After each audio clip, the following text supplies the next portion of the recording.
Hello and welcome to this hot summer edition of Future of XYZ.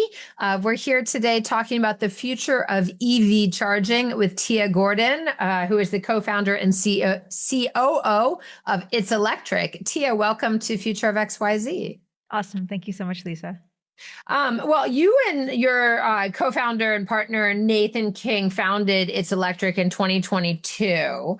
But prior to that, you had worked in quite a lot of big design institutions and top firms in both leadership, management, and design roles.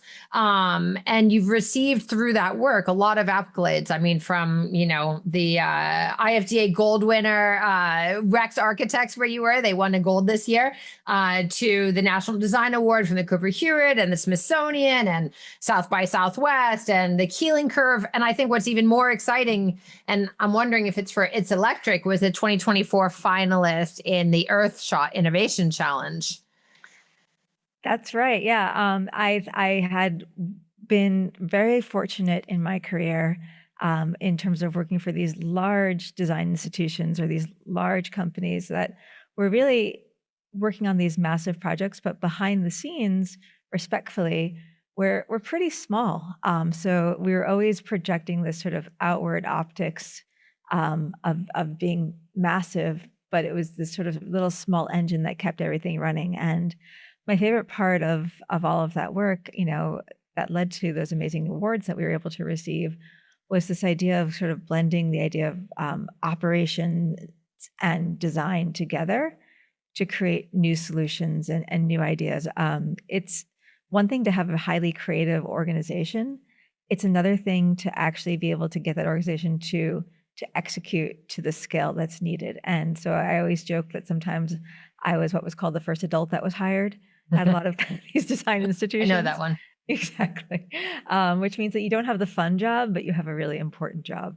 I love that. And I think that's carried you forward. I mean, you went to Parsons New School for your BFA, and you're sitting, I think, right now in the Navy Yard, Brooklyn Navy Yard in Brooklyn, where you guys are based. I'm curious, as we always do, to start out every Future of XYZ, to define the topic. And this is a big one because EV charging can cover lots of technical as well as design, as well as business, et cetera. So let's just start in the context of your expertise across all these different industries and disciplines prior to 2022. How do we define EV charging now? Sure. Now in 2026, electric vehicle charging needs to be defined as something that's accessible for everyone. In the United States, the leading barriers for everyone driving an EV have been two things. One has been the cost of electric vehicles. They've just been priced in the entirely wrong framework. And the second has been the access to charging.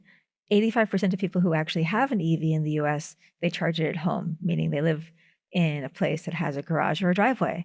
And that's awesome. And that's the gold standard. And they have a very nice life. They can come home every day and plug in their car and wake up and have a full battery and literally never have to go to a gas station for the rest of their lives. However, if you live in a city where you don't have a driveway or a garage, you're pretty much out of luck. There isn't infrastructure for charging. There's barely gas stations in cities.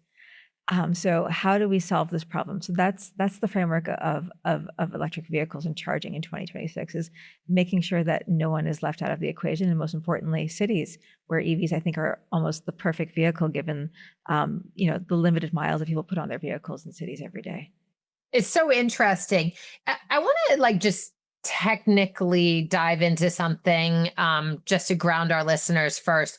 The mechanism of EV charging is pretty unique because the power grid traditionally supplies an alternating current, but the EV battery actually only stores direct current. So there's a conversion that's necessary. And that's what kind of gets into our speed, I guess, like level 1, 2, and then like that direct current.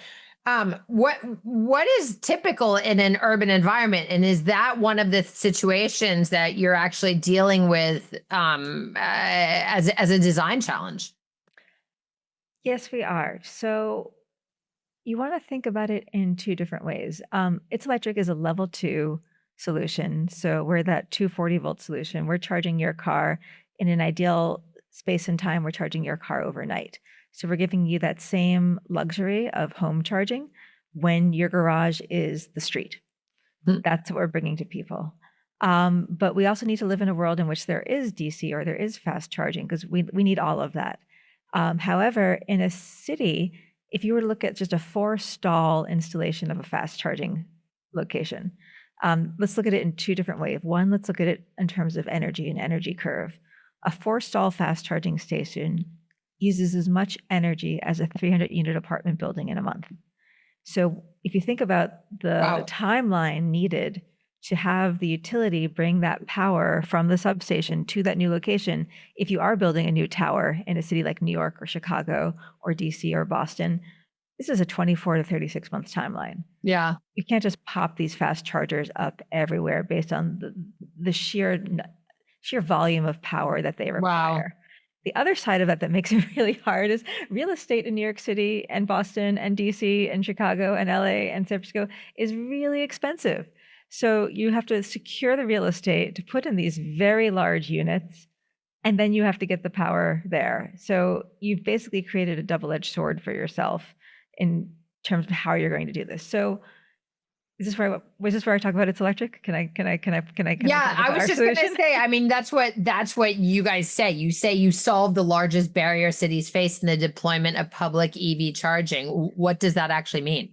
So what does that mean exactly? So right now, to charge in a city, as I just mentioned, there's very few places where you can actually do this. You can go to the airport, and then there's usually like maybe 5 spots within a city, and they're all sort of on the city edges to be able to find these fast charging sites. And then there's usually lines that you're waiting in for 60 minutes, maybe an hour, 2 hours, depending on how time of day and how many people are there before you.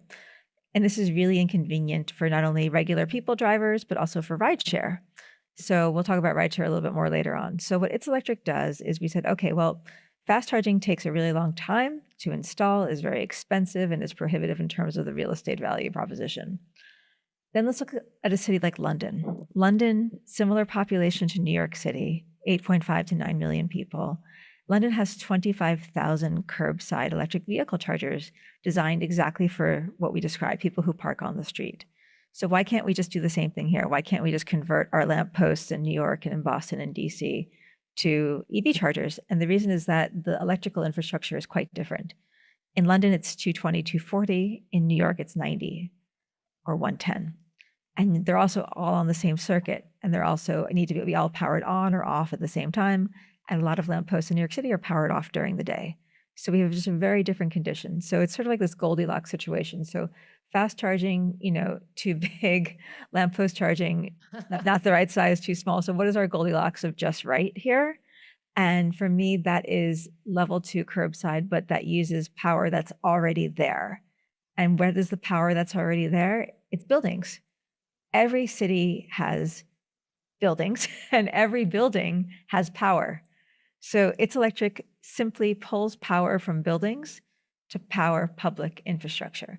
So we put it's a pretty unique business model, actually. So that like instead of having to have that like both time and price prohibitive new utility connections, you're basically just pulling this connection from existing buildings and then doing a revenue share with them, it seems. Is that correct? That's correct. So when we come into a new city, first we need that city's permission, and we get that through either winning a competitive RFP. Our big flex is that, as an early stage women-led 5-person team, we beat Tesla to win the city of Boston. Or we come pretty major. Pretty psyched about that one still. Or we develop custom MOUs with cities, where we develop a pilot that graduates into a permanent installation together. So once we have permission from that city, then we go out and we have that hunting license to work with all of these different buildings. And again, we can work with any building typology just to pull that 240 volt power that we need. This can be a single family home. This can be a library. This can be a 50 unit apartment building, and everything in between. And then we do the installation for free for the building. We separately meter the EV charger, so their electricity bill never goes up. We pay the energy used by that charger directly to the utility company. And then we sweeten the deal for the building, and we say, thanks for letting us take a day to install this. We're going to rev share with you. So you're going to earn passive income every quarter Right now, when we get the utilization target that we're looking for, that building is earning around $3,000 per year. That's So amazing. our goal is just basically to offset their electric bill. And it's important because, of course, like there's in the US, and I want to talk about US versus rest of the world because the US is a little bit behind. I mean, how do cities and states lead the way on EV charging in the absence of federal support for electric transportation? I mean, your solution seems to be one way, which is sweetening the deal and incentivizing the private owners of buildings. Yeah, so we're recording this in July of 2026, so I can say with a little tongue in my cheek that all of the funding that was previously allocated for electric vehicle infrastructure in the United States has been redesignated for a wrestling ring. So it's been moved to a different category. And so how do we survive as an industry without that federal support? When you look at countries that have massive build-outs of infrastructure, it's because it was government-led and then privately funded, right? Like the government started the process and then private financing came in to help fill it out. But without the government leading, cities have been left on their own. And it was a back foot situation for, the first half of this year, I would say, as we were all kind of reckoning with the fact that there was no federal funding left for EV infrastructure. But now cities are looking for those solutions. So they have to find what we call CapEx light solutions, where they're not having to outlay capital expenditure for this infrastructure. And that's also where It's Electric checks a big box for these cities, because we can come in at no cost to the city. We bear the capital outlay because we keep the revenue. That's Right. the deal that we broker with cities. And so we're really finding that cities are not wanting to change. They have made all of this investment, all this commitment in fleets that are electric. Yeah. And they just need the infrastructure to charge them. Yeah. Once they do that, their actual operations costs drop significantly. So this is an investment for them as well, especially as we know, we look at current situations that are not resolving in the Middle East around the Strait of Hormuz. We're not going to see oil fluctuations end. And they continue to go up and down every week. And this is a real opportunity for cities to just completely sort of free themselves of that burden. So we're really excited to find cities first solutions that can help cities still meet their targets and their goals with the complete absence of federal support. I mean, it's an important play. I mean, I want to talk about. I want to get into the design aspect of EV charging and especially its electric solution. But as a starting point, perhaps we should talk about the fact that, like as you mentioned, in the U.S., historically, most people are charging at home. Whereas in Europe, obviously led by the Netherlands, Scandinavian countries, Germany, France, whatever, there's been enormous, again, federal investment, also much smaller areas, generally speaking. But like there's an urban play. I mean, most urban residents in Europe live within, I think it's 89% live within 1 kilometer of a charging station, which of course is not at all the case here. And in China, it's even more because they're doing fast charging because the utilities are all owned, at the federal level. So that's in a category completely of its own. We're playing catch up here, but there are design. You talked about a lamppost charger. You talk about like the fast chargers. You talk about the Tesla chargers. Like you guys have actually provided a pretty elegant, I think, design solution. And it feels very design first, even though we're 15 minutes in this conversation, you haven't mentioned that yet. Talk about the design and what goes into that. So it's on our website, but when we started It's Electric, it was because I was living in New York City. It was the pandemic. Public transportation was largely shuttered. At the time, I had a parent who was quite old. I had a daughter who was quite young. And things were very things were very unsafe in terms of public transportation. So like a lot of New Yorkers, I was like, oh boy, do I have to get a car in case I have to find a solution for an emergency and needing to either go somewhere quickly or get someone somewhere quickly. And when I went to purchase what I was hoping would be like a used EV, that was my big goal. I first went to research where there was actually chargers, and the answer was basically nowhere. And then the chargers that did exist, they were all just like, they were horrible. They said, and I said to myself, like, why are these so ugly? Like they all just look like gas pumps. They're the design is terrible, and of course they're not everywhere because no one wants something that looks like a gas pump and like an iPod had a baby, um, and they want to put it in front of like your beautiful tree-lined street in Brooklyn. It's just never going to fly. So that's when design thinking brain kicked on, and I really started just applying my years and years and years of experience in that space to this problem. And it came down to wanting to design a charger that just really blended right into the street. The biggest compliment, in fact, that we receive when we have ribbon cuttings in new cities, and a mayor shows up or someone from the city's sustainability office, and they said, "Where's the charger?" They don't. Yeah. It's just not. It's not even visible. It's so small. It's like a little silver fire hydrant. It just sits on the curb, and there's no attached cable. So that's the European model of a detachable cable. Like I say, not weird, just European. We're importing that here to the U.S. because the other thing I like to say is that it is the US, so we can't have nice things. And all of those big, ugly chargers all have their cables attached like a vacuum cleaner or recoiled like a vacuum cleaner. And guess what happens? Those cables get cut. And then that charger is down. You have a poor customer experience. You reduce consumer confidence. And so we wanted to avoid all of that. So we designed these little sleek silver fire hydrants that sit on the curb.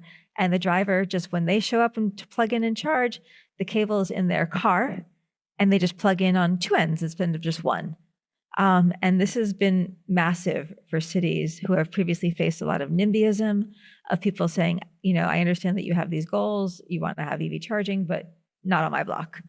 NIMBY is short in all sorts of ways around the world, which is like, I like the idea in principle, but I don't want it in my backyard. Not in my backyard is what it stands for. Exactly. So, we wanted to design something that was, yes, in my backyard, because no one even notices it. It's offsetting your annual electric bill, and it's enabling you to be able to charge an EV if you already have one or if you want to have one in the future. Yeah. It's a great amenity for landlords. It's a great amenity for neighborhoods. And people get really excited about it once they're installed in front of their building. You've talked a lot about the infrastructural challenges, but you also talk about the environmental justice barriers in the deployment of electric vehicle EV charging. Can you talk about that? Sure. So historically, when cities were working to deploy these chargers, often because of the extreme costs of installation, there would need to be a case made for utilization. So often the chargers were installed in more high income areas where there was a higher EV adoption rate, where you would see maybe 12 Teslas parked across 2 or 3 blocks, as opposed to low income areas where there was no EVs because A, people weren't able to afford them yet, and B, because there wasn't even the chance of there being infrastructure to charge them. So part of our design was to ensure that the charger itself and the capital expense behind it was low enough that we could install in both high income and in low income areas and have the two balance each other out in terms of that utilization. So, the higher income areas would basically offset that cost that we would expend in the low income areas. And we know this is really important because when you're looking at low income areas in cities, those are often the areas that are transit deserts. They're a little bit further, if not much further, away from a subway. They have limited bus schedules. And so these are the areas of Queens and Brooklyn and the Bronx where people actually rely on their personal vehicle to go to the grocery store, to take their kids to school, and to get to work. And so if you can convert those drivers, you're hitting a really important It's cohort. amazing. As opposed to your Upper West Side Manhattan drivers that are only taking their car to go to their weekend trips out of the city. It's interesting because in a lot of the public speaking you've done, which is quite extensive and includes places like Davos, World Economic Forum at Davos and things like this, you publicly stated that your personal mission now through whenever you keep going is to build companies that use design to wage war against the climate crisis. How does EV charging, I think it's obvious, but how does EV charging fit into that? Yeah, I mean, we live in 2026 in an era which, I can't necessarily walk around as waving a flag that says climate, because a lot of people don't understand what that means as much as they understand when I say that electrification is a health intervention. It's a new way that I'm trying to find ways to communicate this idea of using design to wage war against climate. You know, emissions from lightweight duty vehicles are the second largest source of lightweight duty vehicles are the second largest source of emissions in the United States. So if we can convert all of those to electric, we're removing a huge amount of greenhouse gas emissions. Yeah. And if you or whoever's listening or your mom doesn't necessarily connect the dots between greenhouse gas emissions and your everyday life, then that's a whole nother area that's hard to kind of educate and speak to. But what you can really get people on board with really quickly is understanding emissions in human health. So I talk a lot about how this past winter here in New York City, we had those two massive blizzards, one after the other. And we had this beautiful white snow on the streets for about 3 hours. And then it was gray. And gray's nice. Gray, yeah, it was a nice gray, but it was gray within 3 hours. And that is your lungs. This is what we are breathing every day. You know, electric vehicles, just to be very basic, do not have tailpipes.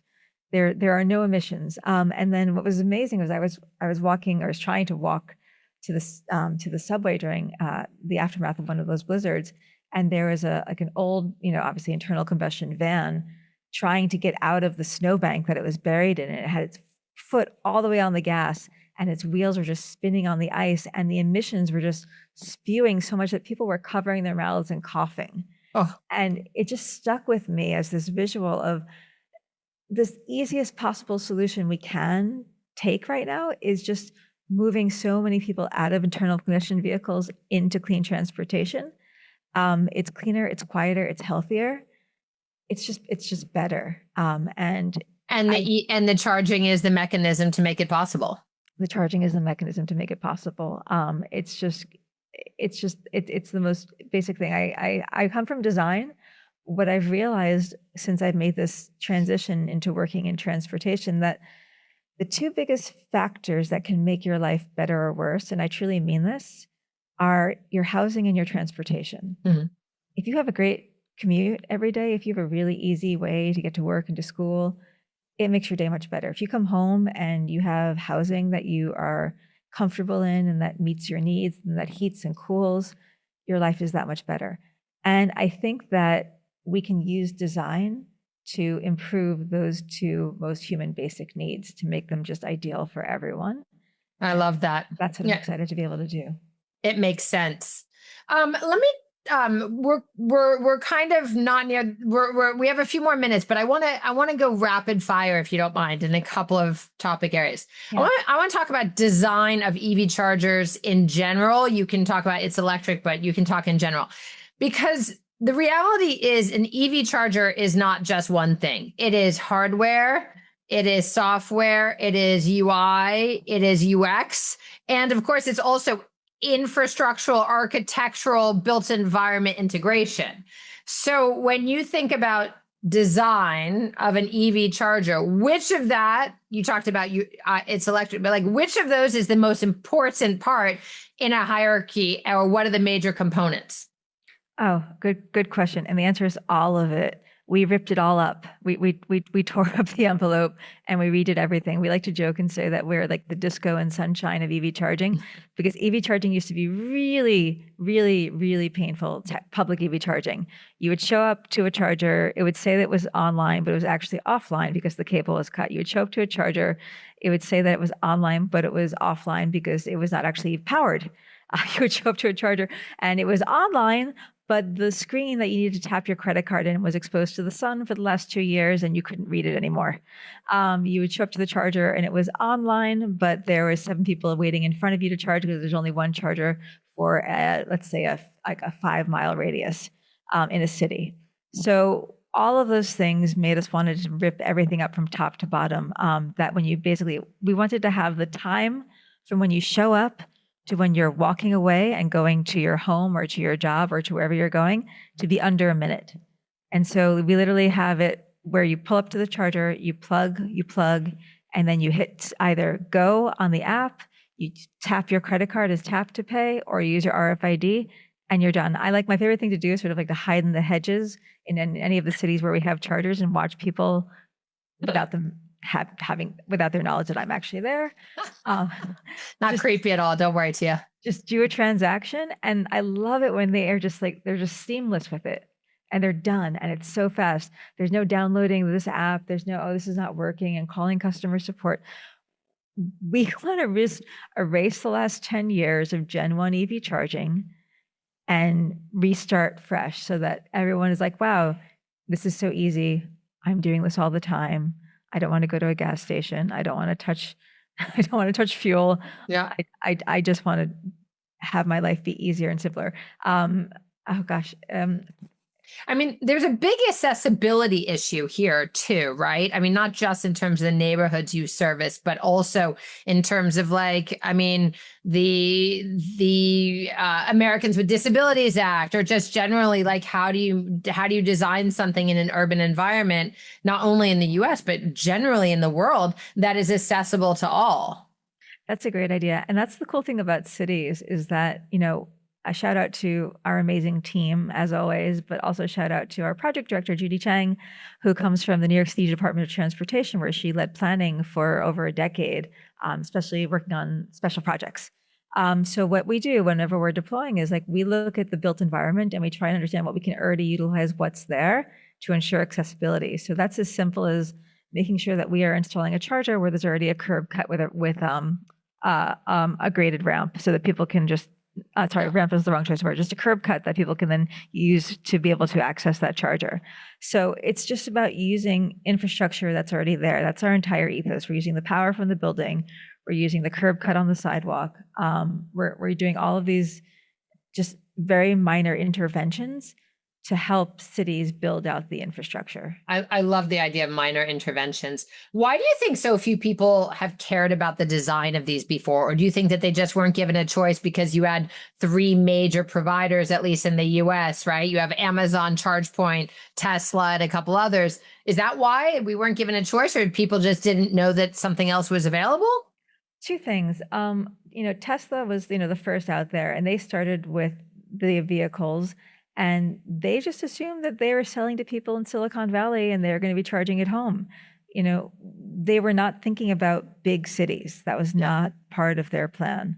And then you look at ChargePoint, they were able to scale. They were given $150 million through the VW settlement. And they were looking to basically just put hardware out there in the world without really a lot of consideration. As much as I can say things that didn't go well for Gen 1, it was the first try. A lot of lessons were learned.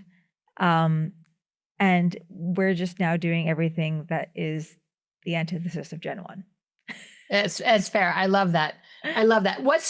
So final two questions, Tiya. And this one I didn't give you a heads up on at all, so it's on the spot. What's your favorite example of an EV charger? Where is it, and why is it your favorite? That's not my EV charger. That's a different EV charger. That's not mine. I mean, you can answer with your own. I mean, yes, my favorite EV charger is It's Electric's EV charger. But hang on one second. I would say that the other chargers that are really interesting is when you start to look outside of the US. So, there's a great company called Kempower in the Netherlands. And they have a really nicely designed charger as well, because, hey, it's Scandinavian. So, we want to let us be the best looking charger in the US, and the Kempower can be the best looking charger in Scandinavia. Cool. Maybe there's an IF Design Award in your guys' future too. Mm-hmm. Last question. What is your greatest hope for the future of electric vehicle EV charging in, let's say, 2050, in 25 years? My greatest hope is that it is not even a conversation point, that we are looking at gas stations the same way we look at landlines, that no one is walking around bemoaning the loss of landlines, because we are now more efficient. We're mobile. We're able to charge basically anywhere where there's power.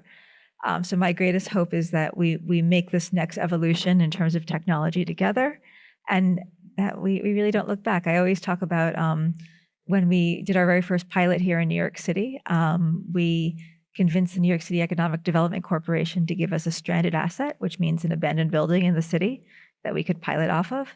And they gave us this old credit union in the Brooklyn Army Terminal that literally was like a credit union bank from the Korean War. It was abandoned, and it was used as like a COVID testing site for 2 years, and then it was abandoned again. And I wanted to kind of really make it feel like ours. And so we reached out to David Byrne of the Talking Heads, because when we started It's Electric, I had the song in my head, which was Nothing But Flowers. And the key lyric that just kept playing over and over and over, it said, from the age of dinosaurs, cars have run on gasoline. Where have they gone? Now it's nothing but flowers. Hmm. So it's my greatest hope that in 50 years that we truly look at gasoline as a relic, the same way we look at dinosaurs. I love that. Tiya Gordon, co-founder and COO of It's Electric, based in Brooklyn Navy Yard. Thank you so much for this interesting conversation about all things EV charging. Thank you, Lisa. This was so fun. Really appreciate it. For everyone watching, you can listen anywhere you get your favorite podcast. Just be sure to leave us a 5-star review so that others can find us. If you are listening, you can watch on YouTube and subscribe. You can also follow XYZ on at Future of XYZ on Instagram, or visit ifdesign.com/XYZ for all show links and notes. And we will see you again in 2 weeks. Stay cool, and be sure to check out itselectric.com. Itselectric.us. .us, sorry. You have to do that. .us. Thank you. Thanks.